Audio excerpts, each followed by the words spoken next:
Hello दोस्तों, आप सभी का बहुत बहुत स्वागत है आपके अपने YouTube चैनल ऑनलाइन ज्ञान संग्रह में।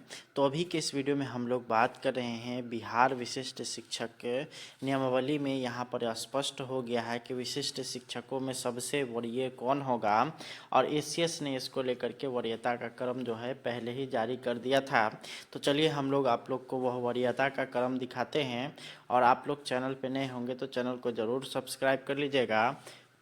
वीडियो आपको पसंद आए तो वीडियो को ज़्यादा से ज़्यादा लाइक शेयर करिएगा। तो चलिए हम लोग आपको बताते हैं कि विशिष्ट शिक्षकों में सबसे वरीय कौन होंगे, और वरीय होंगे तो उसकी गणना किस प्रकार से होगी वो यहाँ पर स्पष्ट किया जा चुका है। तो चलिए हम लोग शुरू कर लेते हैं इस वीडियो को। आप लोग अंश देख रहे हैं वरीयता, ये आप लोग का जो विशिष्ट शिक्षक नियमावली 2023 जारी हुआ था 26 दिसंबर के दिन, उसका यहाँ पे अंश है, जिसमें यहाँ पर आप लोग देख सकते हैं उसका 7वां पॉइंट वरीयता से रिलेटेड है, जो कि आप लोगों के लिए स्पष्ट है। यहाँ पे आप लोग देख सकते हैं जिला स्तर पर विशिष्ट शिक्षकों की एक वरीयता सूची संधारित की जाएगी। शिक्षकों की प्रत्येक श्रेणी यथा प्राथमिक, मध्य माध्यमिक और उच्च माध्यमिक के लिए विषयवार एक अलग वरीयता सूची तैयार की जाएगी। अब यहाँ पे इसको समझने वाली बात है, अगर यहाँ पे आपको ये बात अगर समझ नहीं आ रही तो यहाँ को इसको ऐसे समझ सकते हैं कि अगर कोई 1 to 5 के टीचर हैं, अगर कोई 1 to 5 के टीचर हैं तो इसमें जो वरीयता का निर्धारण होगा वो सभी बेसिक ग्रेड यानी कि 1 to 5 के ही टीचर के साथ होगा। ऐसा नहीं है कि आप जो है 1 to 5 में जो टीचर हैं वो 6 to 8 से सीनियर हो जाएंगे, या 9-10 वाले से सीनियर हो जाएंगे, या 11-12 वाले से सीनियर हो जाएंगे। ऐसा नहीं होने वाला है। यहाँ पे 1 to 5 से सीनियर 6 to 8 हमेशा रहेंगे, चाहे उसकी बहाली कभी भी हो। उसके बाद अगर बात करेगा 6 to 8 से 9-10 हमेशा वरीय रहेंगे, चाहे उनकी बहाली काफ़ी बाद में ही क्यों ना हो। जैसे अगर मान लेते हैं कि कोई विशिष्ट शिक्षक जो 1 to 5 के हैं जिनकी बहाली 2003 में हुई थी, और अगर कोई 6 to 8 के टीचर है जिनकी बहाली मान लेते हैं 2022 में हुई है, तो 2022 वाले जो 6 to 8 वाले टीचर होंगे वही वरीय हो जाएंगे। ये यहाँ पर आप लोग को स्पष्ट कर लेना है। और सबसे वरीय की अगर बात करेगा तो 11-12 वाले आपके सबसे वरीय होंगे, ये यहाँ पे बताया जा रहा है। दूसरा इसका पॉइंट देख सकते हैं, विशिष्ट शिक्षक की वरीयता निम्नलिखित मानदंडों के अनुसार तैयार की जाएगी। जैसे अपने ग्रेड में जैसे 1 to 5 वाले, 6 to 8 वाले, 9-10 वाले, 11-12 वाले, उसके लिए यहाँ पर आप लोग देख सकते हैं क नंबर में है स्थानीय निकाय शिक्षकों के रूप में प्रशिक्षित वेतनमान प्राप्त करने की तिथि। यानी कहने का मतलब हो गया कि आपको जो है कब से प्रशिक्षित वेतनमान आपको मिल रहा है। जैसे मान लेते हैं कि 2003 वाले जो शिक्षक हैं उनको सबसे पहले मिल रहा है, उसके बाद फिर उनके पीछे 2007 वाले होंगे, उसके बाद फिर जो है आगे बढ़िएगा तो 2010 वाले, फिर 14, 16, इसी तरह से 2022 वाले, इस तरह से आप लोग को देखने को मिलेगा। तो इसमें जो है यहाँ पर जिनका जो है पहले प्रशिक्षित वेतनमान मिला है उनको जो है यहाँ पर वो ही सबसे सीनियर हो जाएंगे। यानी कहने का मतलब हो गया कि 2003 वाले अगर विशिष्ट शिक्षक बनते हैं तो 2003 वाले सबसे वरीय होंगे। आप 2022 में भले ही आप 2000 मान लेते हैं कि 2000 जिनकी 3 में बहाली हुई है, वो अगर मान लेते हैं कि 1 जनवरी को न ज्वाइन करके 6 जनवरी को ज्वाइन कर लेते हैं, और आप 2022 वाले हैं और आप 1 जनवरी को ही ज्वाइन कर लेते हैं, तो वैसे स्थिति में आप यानी कि 2022 वाले कभी भी 2003 वाले से सीनियर नहीं होंगे। वो हमेशा क्या रहेंगे, 2003 वाले ही सीनियर रहेंगे, भले ही वो जो है ज्वाइन 6 जनवरी को करे, उससे उनको कोई फर्क नहीं पड़ता है। दूसरा यहाँ पर है कि जहाँ 2 शिक्षक उपर्युक्त मानदंड के अनुसार एक ही तिथि साझा करते हैं तो उनकी जन्म तिथि वरीयता तय करने के लिए मानदंड हो गई। जैसे अगर मान लेते हैं बहुत सारे शिक्षक ऐसे हैं जिनका जो है यहाँ पर 31/3/2019 जो है प्रशिक्षण प्राप्त करने की तिथि है। तो इसमें जो है वो कौन सीनियर होंगे सबसे, तो इनमें जो सबसे सीनियर वो होंगे जिनका डेट ऑफ बर्थ ज़्यादा होगा।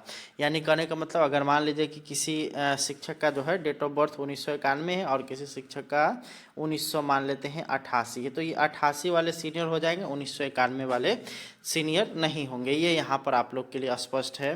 ग नंबर है कि जहाँ दो शिक्षक उपर्युक्त मानदंड ख के अनुसार एक ही तिथि साझा करते हैं तो अंग्रेजी वर्णमाला के क्रम में शिक्षक का नाम वरीयता तय करेगा। मान लेते हैं कि दोनों का जो है ट्रेनिंग डेट एक ही है और साथ ही साथ डेट ऑफ बर्थ एक ही है, तो वैसी स्थिति में अल्फ़ाबेट देखा जाएगा, A to Z आपका देखा जाएगा। अगर मान लेते हैं किसी का नाम A से है तो वो सीनियर हो जाएंगे, अगर किसी का नाम P से है तो वो जूनियर हो जाएगा। ये यहाँ पर आप लोगों के लिए वरीयता का क्रम अच्छे ढंग से स्पष्ट हो चुका है।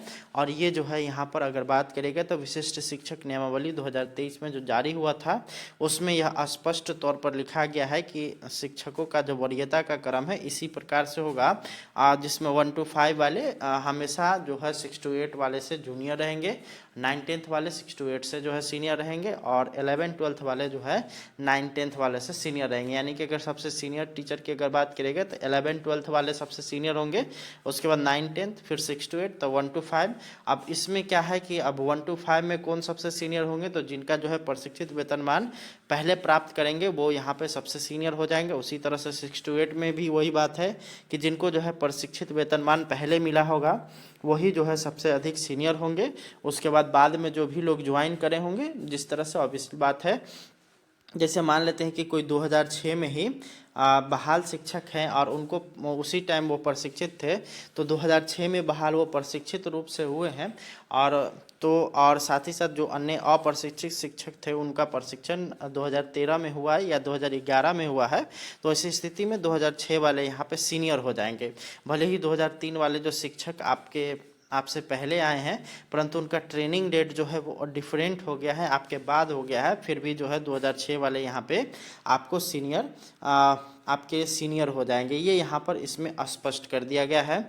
दूसरा चीज़ यहाँ पे जो बता दिया गया है वो बता दिया गया है कि भले ही आपकी जो है यहाँ पे ट्रेनिंग डेट जो है यहाँ पे सेम है, परंतु अगर बात करिएगा तो डेट ऑफ बर्थ उसमें मायने रखेगा कि आपका डेट ऑफ बर्थ जिसका ज़्यादा होगा, मतलब जिसका एज ज़्यादा हो चुका होगा वो सीनियर होंगे, और जिनका एज कम होगा वो जूनियर हो जाएंगे। ये यहाँ पर स्पष्ट है।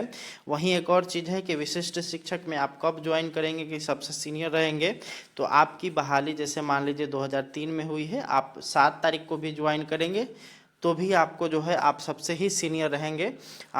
अगर 2022 वाले अगर शिक्षक है वो 1 जनवरी को ही ज्वाइन कर लेते हैं, भले ही 2003 वाले शिक्षक 1 जनवरी को ज्वाइन नहीं करते हैं, फिर भी 2022 वाले जो शिक्षक होंगे वो यहाँ पे जूनियर हो जाएंगे। ये इसमें स्पष्ट कर दिया गया है, और इसमें स्पष्ट तौर पर इसमें जो है वरीयता के जो क्रम इसमें निर्धारित किए गए हैं उसमें जो है यह आसानी से आप लोग इसको समझ सकते हैं, और यही वरीयता जो है इसी के अनुसार आप लोग का जो है ज्वाइनिंग कराया जा रहा है। विभिन्न अगर बात करेगा तो जिला में इसको लेकर के लेटर भी जारी हो चुका है, और विभिन्न जिला से जो है यहाँ पर कल से जो है पत्र प्राप्ति का जो है आदेश भी जारी हो चुका है। जैसे गया जिला की अगर बात करेगा तो कल 24 दिसंबर है, तो 24 दिसंबर से जो है यहाँ पर जो है पत्र प्राप्ति है, तो यहाँ पे एक लेटर जारी किया गया है, तो जिसको आप लोग यहाँ पे अगर चाहें तो आप लोग उसका देख सकते हैं। तो वरीयता के क्रम की रही बात, तो हम समझते हैं कि आप लोगों को सारा कुछ स्पष्ट हो गया होगा। इस वीडियो को ज़्यादा से ज़्यादा शेयर करिए। मिलते हैं आप लोग से नेक्स्ट वीडियो में, तब तक के लिए धन्यवाद। Thanks for watching.